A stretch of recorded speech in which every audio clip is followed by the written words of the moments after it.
like, how is this possible? Some people got breast cancer from using certain deodorants. Your imagination, what you visualize, it's free. It's anxiety breathing when you breathe from here. A lot of cancer, in my opinion, is also suppressed emotions. Only use organic oils and organic sheets. Eat less, but eat better quality food. True beauty comes from within. Just don't think about all this other stuff. Be in the moment. You basically say, deal with it. Hi, everyone, and welcome back to the Jadu Beauty podcast, where we bring New York's best to share their stories about natural beauty and balance. Joining us today is Dr. Rastrygina. Welcome to Esoterra. Founder of Esoterra Wellness Center right here in New York City, doctor of acupuncture, energy healer, and all-around beautiful force in the world of holistic healing. Welcome. Thank you. It's a pleasure Thank to be you for here. being here today. I'm so excited. And I want to start by saying that after reading your bio, I was truly blown away by what you do. You were born in Russia, and you spent time exploring different career paths. Oh, yes, I did. I say born and raised in Russia like a free-range chicken. I spent some time in the countryside, which showed me how to connect to nature, the earth. It's a different mentality in the countryside and the villages than the city. But I was raised in the city. I came here at the age of 20 and a half, almost legal enough to go to clubs. I did find my way there anyway. But yeah, it's an interesting journey. I never thought I'd be here today, but it's a blessing. How did you get here? I always knew there's something within me that there is certain intelligence, there's certain passion, certain zest for life that cannot be limited by, material things or the earthly matters. In Russia, there was a bit of a vibe where, they look at you and there's a price tag on you, or you're judged by a certain category. There's a ceiling for you, like, oh, you can't get there. This is what you could be. This is your place. And my spirit just kind of rebelled. I was like, no, I want to show you. You can't define someone just because of where you're coming from.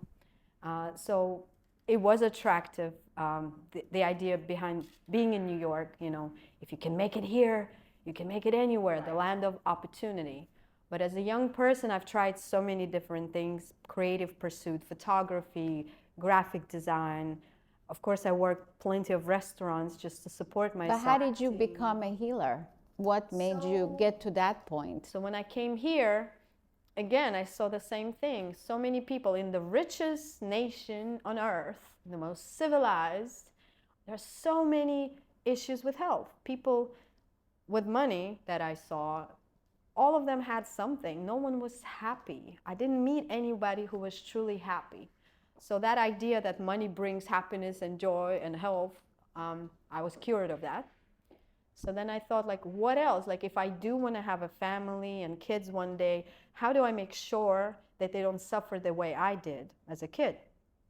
So I was studying spirituality, ancient Egyptian spirituality, in the society, or Sarasat society, and they introduced me to Chinese medicine. Okay. It was kind of a given that you have to do meditation, you have to do Qigong.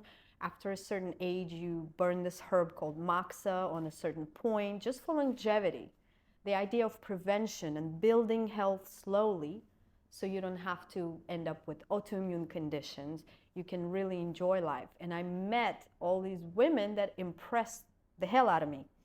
Like this little short woman with 3 big men standing next to her, and she's like, these are my sons. And I'm like, how is this possible? And she looks 30.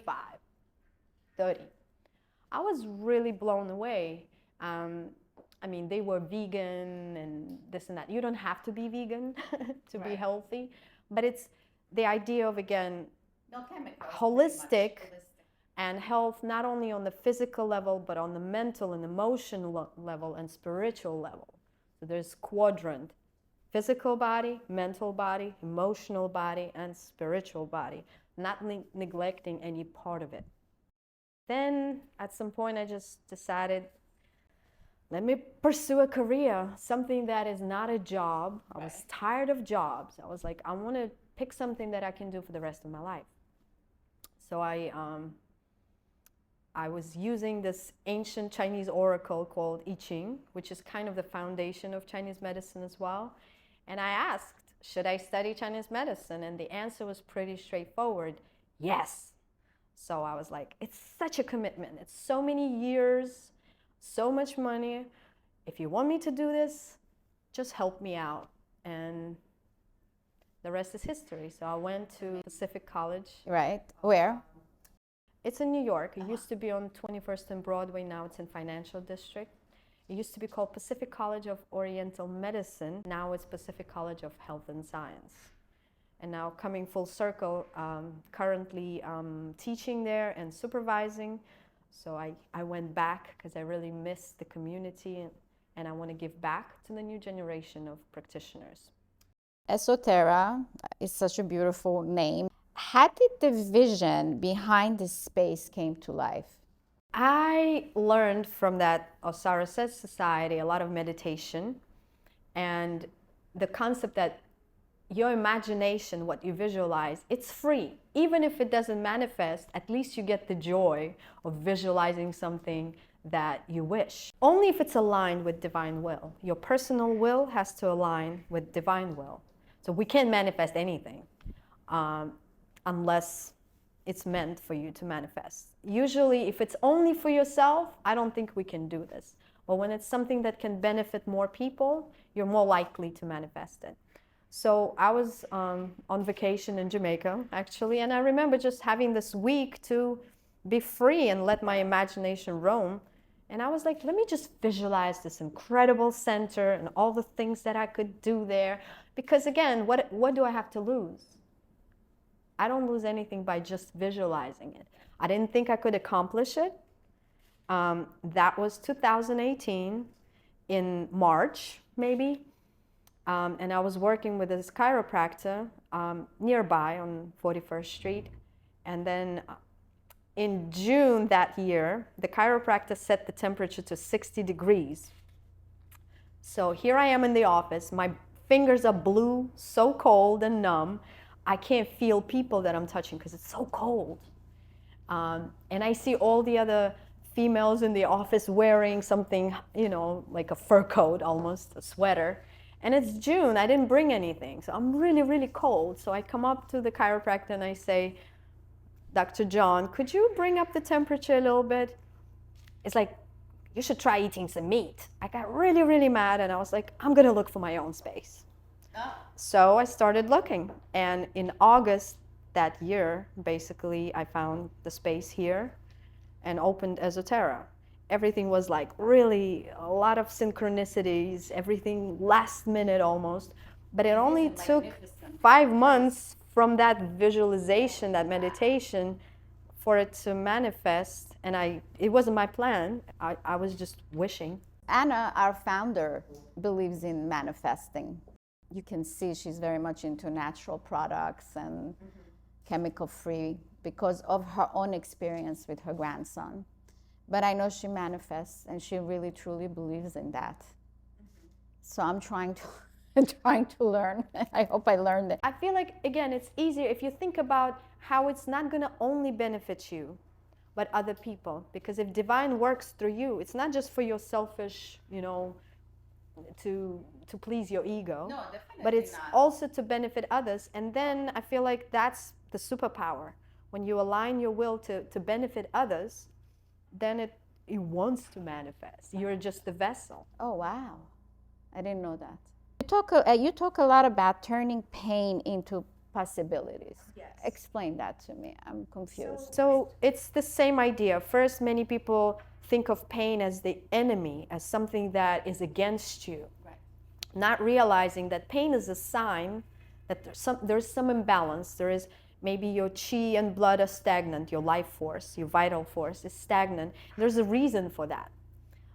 Some of my teachers said, if we didn't have pain, we would all die in childhood.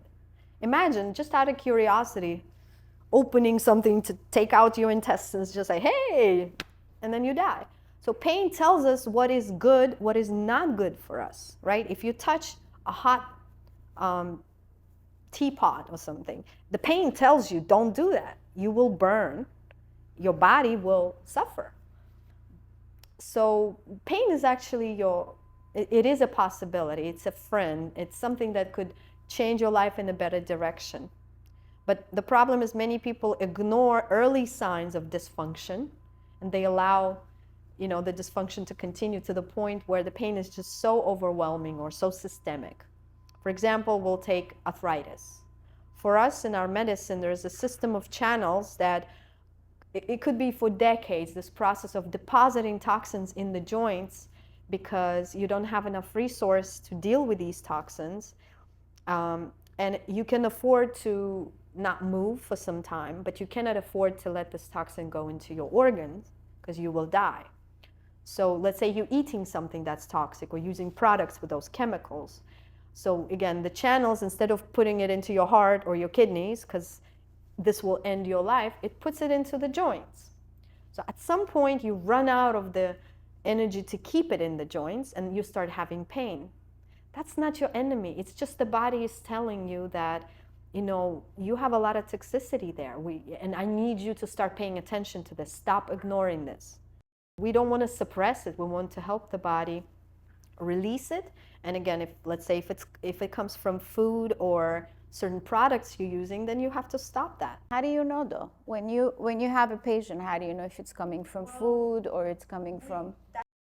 That's where we do the long intakes and diagnosis. Sometimes you do just removing something and see how that affects you. So there's a bit of detective work. You don't always know right away.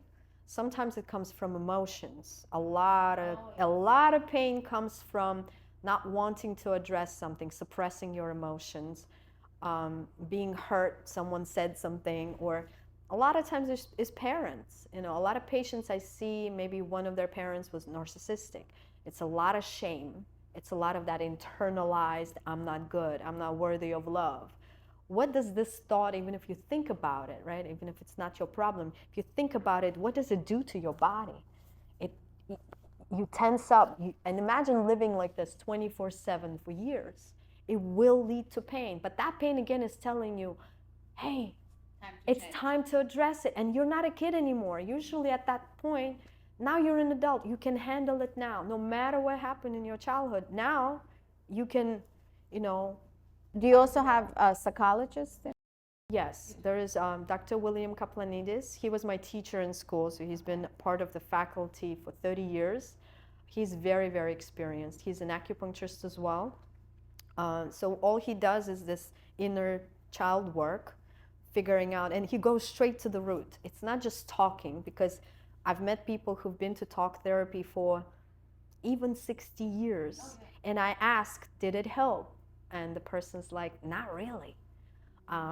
But going straight to the root, I've heard some stories from him where it really could be one session that addresses the root of the issue. It's bringing awareness. And once you realize, for example, I had a realization some years ago that there was an issue I was carrying, and it wasn't me. I internalized maybe my mother's projection or society, like in Russian culture projection on me. And I don't have to carry it. It just released so much tension that could lead to pain later on. It wasn't pain yet. It's always a scale and a process. And if something can develop, you can also kind of undo it if it's not too late.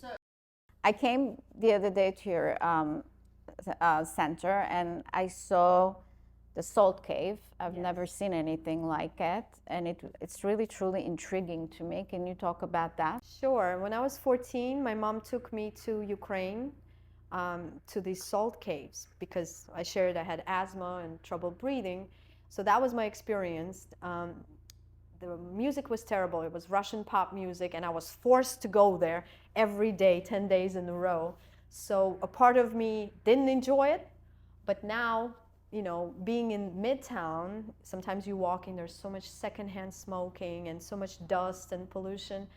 When I decided to open my center, it was really something I wanted to have, the salt cave, because it purifies your lungs. It helps you detox the tiny particles of salt attached to all of the debris, the toxins in the lungs, and help you expel them.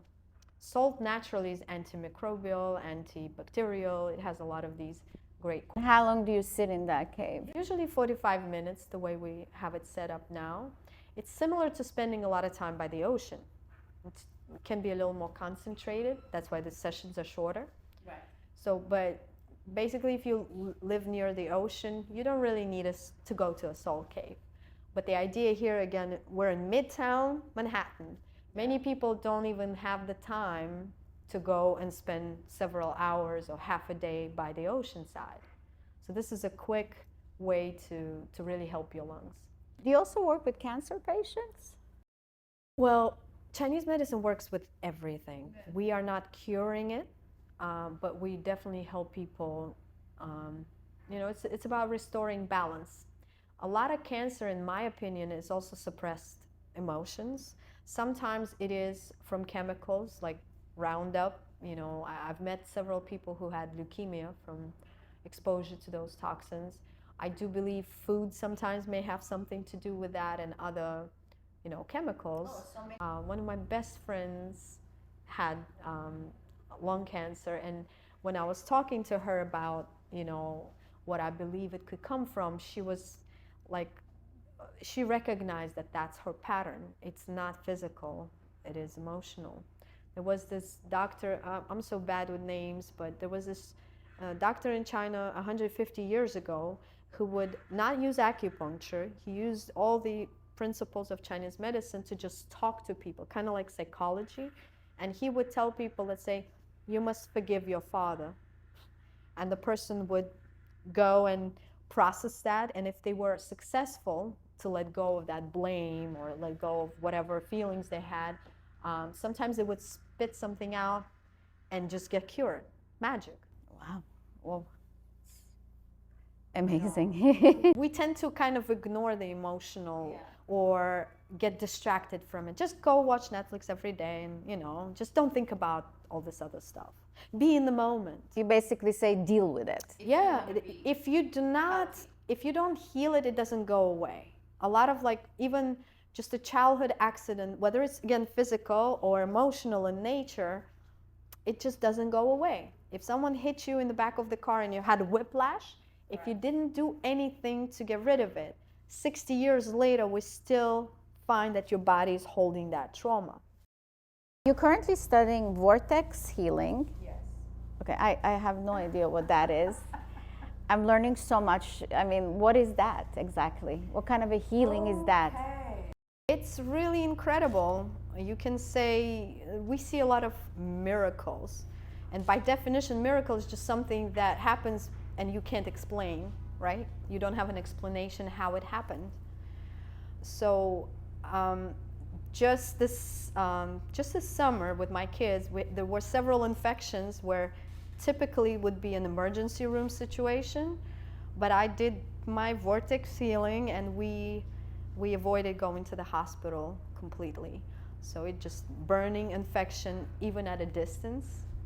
I worked on the son of my good friend in Texas, and her son wasn't speaking. He was 3 years old, but he wasn't speaking. Sent his picture to the current lineage holder, the main guy right now, and I asked Rick for his opinion, and he said, looks like both of his brain hemispheres are working fine on their own, but they're not communicating. There's a little blockage in the middle of the brain. So I tuned in and I channeled the energy for 40 minutes. His mother says, same day, just within a short period of time, he sang happy birthday to his father. The next day he asked his mom for a hug, give me a hug. So he started speaking, and that's, again, at a distance. There's certain genetic work that could be done. Things that you don't think are possible are done on a regular basis. One thing that resonated with us at Jadu was that you only use organic oils and organic sheets. In your opinion, I mean, what is the main reason that you use those? What does organic mean to begin with, right? It's less sprayed or not sprayed by chemicals. in nature, everything was balanced. Let's say if there are certain bugs that eat a plant, there will be certain birds that eat those bugs. So there was always this balance. Now, we were convinced that spraying those chemicals is going to make things better, but it actually distorts the natural balance. And then by first you sprayed, you killed those bugs. Now you need to spray more and more and more. And that stuff, if it kills the bugs, it kills us as well, just slower. Right. So understanding this, again, I am dying to find an apple with a worm in America. I've never seen an apple with a worm in my 20 years here. When I was in Russia, almost every apple in my grandmother's garden had a worm in it. And guess what? I mean, in China, they sometimes eat those bugs, eat those worms. It's a lot of protein. If you read Trevor Noah's book, he's from South Africa, he kind of mentions it's poor man's diet, but it's from nutritional perspective, it's actually really, really healthy. So what, you get an occasional worm in your apple. I think the price we pay for everything being sterile and, sprayed is that, like if you look at the microbiome of the American people overall, it's the poorest out of the whole world. That's why we have so many issues. The medical system is twice more expensive than other civilized countries, but the quality of health is actually way below. So we have to look at all the different pieces. And I think because these decisions are not going to come from the top, I think it's pretty clear at this point. It's our job, consumers or people, from the bottom, again, starting to make better choices. We live in a capitalistic society. That means money drives what we're going to be getting. If you start spending money on organic, there will be more organic farms. There will be more organic produce. So I think even buying that stuff is almost like voting. It's money is power in this society. So to me, it's like I'd rather eat less but eat better quality foods. It's actually much healthier for you too to eat less but higher nutritional foods. Even this little choice of I'm going to buy organic oil versus something else because it's cheaper, is we're choosing the direction of where our society is going. I want to envision the world and be the change I want to see in the world, where people are closer to nature, more mindful, would sacrifice some luxuries to have more peace and health for all people, not just select. For sure. We know that the skin observes everything, but it feels like people still underestimate that, correct? Absolutely. How do you explain the value of truly clean products to your clients? Well, skin is the largest organ in the body, and it absorbs really quickly. Sometimes giving the worst case scenario works better for people. Some people got breast cancer from using certain deodorants that have those harsh chemicals, right? Even the clothes you wear, I wouldn't recommend wearing polyester all the time. If you have a special piece of clothing just to go out to look incredible, sure. But on a day-to-day basis, like I love silk, I love wool, cotton, So, I mean, some people always say, well, what is it going to do? Is it going to kill me? No, nothing is going to kill you. But it all adds up.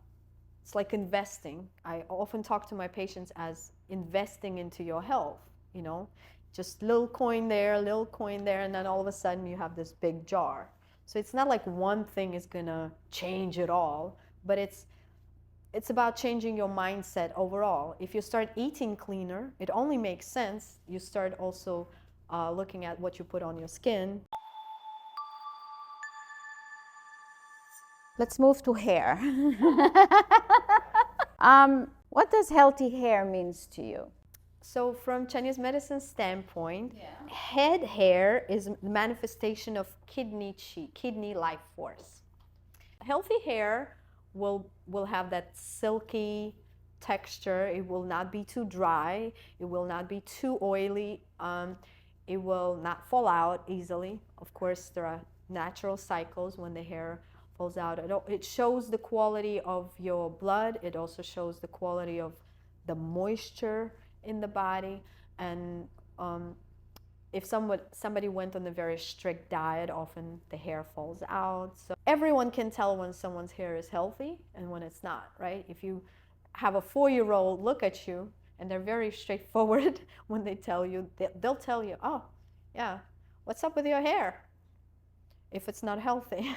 Right. Now, what do you think about scalp hair health? So scalp would be, again, like the skin for us. It's the lung meridian. So it's the foundation of the hair, right? If the scalp is not healthy, if it's not nourished, if there is not enough blood flow and nutrients and just fluids, if there is a lot of dehydration in the system or any kind of imbalance, we don't think of the body in terms of hormones so much. It's more yin and yang, those two opposites that are complementary. So any imbalance could lead to, it will show up everywhere in the body, including hair. So everywhere. Do you ever treat people for hair and skin condition? For skin, I haven't treated anyone specifically for hair, but I have taken this training. Right now it's emerging as a new branch, microneedling. Yes. So it's used effectively for hair loss and also a lot of skin conditions and facial rejuvenation. Those machines are a little pricey sometimes. But yeah, we do that. So if you were to create a healing ritual just for the scalp using natural ingredients, what would that look like? Using only natural ingredients. In some of the Asian cultures, they used rice water or some herbs that can strengthen the hair, rosemary oil. So it doesn't have to be just one particular thing. Maybe a combination once a week using the oil. So you're a mom of 3. Yes. How was motherhood shaped the way that you lead, heal, and run your business? How do you do that? I think if I didn't have kids, I would be working from early morning till late night. So I'm so happy to have my kids because it made me appreciate my time and structure my time more. So I think actually it's good for business because you don't disperse your energy, and your time is so precious because you want to spend it with your kids. How do you protect your own energy as someone who gives so much? Well, first of all, I try to go to sleep by 11 o'clock. In Chinese medicine, we have this clock where every 2 hours is attributed to a specific organ and channel. So 11 to 3 is the wood element. It's the gallbladder and liver. So when we talk about that beauty sleep, the sleep that's most rejuvenating, when you get this HGH hormones, and that's the most important time for me to be asleep. So I try my best to be asleep by 11. Doesn't always happen. Then proper diet, like I do try to do organic most of the time. Some people say 80% really good food, 20%, you can play around. For me, I cannot even do 20. It's got to be a little less than that. So very clean diet. I don't work out much, but my career path is very active. So basically doing body work, doing tuina, doing treatments keeps me on my feet. So it's not sedentary lifestyle. Pretty much a lot. Plus the boys, I have all 3 boys. Oh, they're all boys. Oh. Yes, they're all boys. So when I'm with them too, you just, run around. I kind of build movement into my lifestyle because again, moving is very important. I'm not a gym rat. I used to work in the gym being a personal trainer. Oh, wow. I focused more on the corrective exercises again, so it was more medical in a way than regular gym training. But I just don't enjoy the gym environment as much. So I do miss some extra time to take yoga classes and this and that. But again, when the kids are young, sometimes you don't have time for that. So I try to, again, if I'm able to go to a dance party, I will go because it's very enjoyable. So in general, we do things that we enjoy more, right? So I try to make whatever's healthy more enjoyable. So like within the healthy food, striking that balance, something that's good for you, but also something you could enjoy. Do you have any daily rituals, even small ones, that you keep feeling centered and nourished? Yes, I start my day with warm water. In the beginning, that was not very pleasant, but I really learned to appreciate it. Once you do something like every single day, warm water, and the intention is always to flush out all the impurities, all the toxins, all the stuff that, the body maybe released during the night. Just one glass of warm or hot water, and it really warms you up. Now, we're going to the cold season. It's like my body really welcomes it now. Even if it doesn't taste great, still there's a part of me that just like, yes, wake up, get ready. Then I do my little movement, my little exercise that I came up with on my own. I call it sun wheel. It's kind of a form of gyrotonic exercise. I can show you. Sure, it's very simple. I know all this yoga and qigong, but to make it just so doable that even if I do 1 minute, this is what I do. And it wakes up the body a lot. So I start in this position. I go to the side all the way. Then I bend over, go to the other side. Basically, that's the sundial. And I just keep going in the circle and then do the other side. And I feel that the exercise helps me remember where the center of energy is, which is below the belly button. We call it dantian. And it just, it very much centers you and reminds you, again, this is my energy. I'm ready for the day. Get the kids out of the house. Actually, I was going to ask you, what is a small natural shift that you think could make a big difference in how people feel day to day? I think learning to focus on abdominal breath, possibly do a meditation, which is the next step. But most people that I see all breathe up here. Yeah. And that's not our natural. Again, if you're around young kids, see how they breathe. Their chest is not moving. It's all in the belly. So this is anxiety breathing, when you breathe from here. It's also shallow. You get less energy. Yes. All energy comes from two sources. After the initial energy you get from parents, which is like a security deposit. When you're really sick or when you're really old, you're going to use that energy we call prenatal. That you don't want to touch. It's your savings account. But the energy that we produce every single day only comes from two sources, is the breathing and the nutrition and fluids. So that's why it's so important to not only eat and hydrate enough. Hydration doesn't mean just water, other forms of hydration. And breathing. This is half of our energy from breath. And most people don't breathe. When I say take a deep breath, that's what people do. Spend a couple of months learning how to breathe. Read a book or listen on Audible, the book called Breath by Nestor. It's a yellow book. It's a great book. I've never saw anything that extensive on breath, but that can convince you of just the power of breath. At Jadu, we believe beauty starts with care. What does that phrase brings up for you? True beauty comes from within, right? It's not makeup. It's not, again, that external. True beauty, when you feel good about yourself, you feel centered, it really shines. Your skin shines without anything. Your eyes shine. You have blood coming up here because you have this abundance, you have this joy. And then, of course, you have to do things physically too to maintain your form. But yeah, and when you care about yourself and you're in a good place, you start caring about others. If your cup is not full, it can't overflow. But once your cup is so full, you don't have to do it because something told you, your parents told you. That makes you a good person. It's just the natural overflow of joy and energy. Now you start caring about others and you want to spread this joy and you want to spread your happiness.